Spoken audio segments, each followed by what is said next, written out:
অন্তর্বর্তী সরকারের প্রধান উপদেষ্টা অধ্যাপক মোহাম্মদ ইউনূসের আমন্ত্রণে বৃহস্পতিবার 4 দিনের সরকারি সফরে বাংলাদেশে আসেন জাতিসংঘের মহাসচিব আন্তোনিও গুতেরেস। সফরসূচি অনুযায়ী জাতিসংঘ মহাসচিব শুক্রবার অধ্যাপক মোহাম্মদ ইউনূসের সঙ্গে কক্সবাজারের রোহিঙ্গা শরণার্থী শিবির পরিদর্শন করেছেন। সেখানে অন্তত 1 লাখ রোহিঙ্গার সঙ্গে ইফতারে যোগ দিয়েছেন তারা।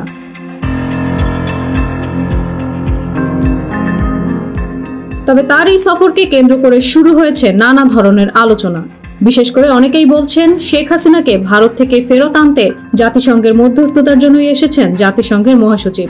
প্রশ্ন উঠছে, বাংলাদেশ কি পারবে জাতিসংঘের মাধ্যমে ভারতকে চাপ তৈরি করতে, নাকি এইসব নয়, রোহিঙ্গা সংকট ও আগামী দিনের নির্বাচন নিয়ে কথা বলতে আসছেন গুতেরেস।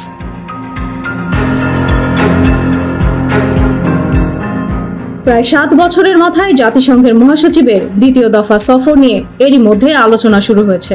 মূলত তার এই সফরে রোহিঙ্গা শরণার্থী সংকট এবং মানবাধিকারের প্রসঙ্গ বেশি অগ্রাধিকার পাবে বলছে সরকার।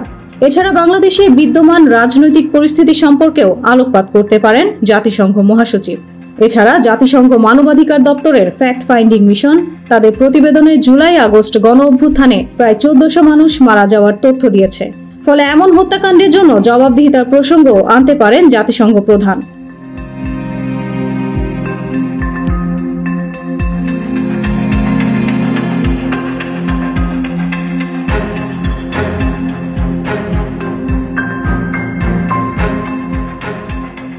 এর বাইরে সিভিল সোসাইটির সঙ্গে অনুষ্ঠেয় বৈঠকটিকে খুবই গুরুত্বপূর্ণ বলে মনে করছেন অনেক বিশ্লেষক, যেখানে আগামী দিনের অবাধ, সুষ্ঠু ও অংশগ্রহণমূলক নির্বাচন অনুষ্ঠানের মাধ্যমে গণতন্ত্রে ফিরে যাওয়া নিয়ে জাতিসংঘের প্রত্যাশা নিয়ে কথা বলতে পারেন বলে ধারণা করা হচ্ছে।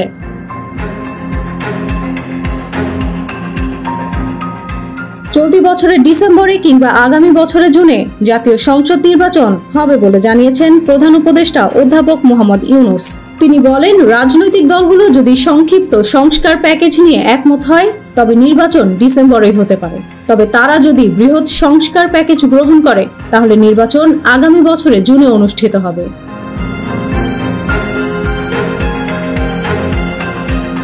বাংলাদেশের সংস্কার উদ্যোগের প্রতি জাতিসংঘের প্রতিশ্রুতি পুনর্ব্যক্ত করেন গুতেরেস। তিনি বিশ্বের সবচেয়ে বৈষম্য শিকার জনগোষ্ঠী রোহিঙ্গাদের দুর্দশা নিয়ে উদ্বেগ প্রকাশ করেন।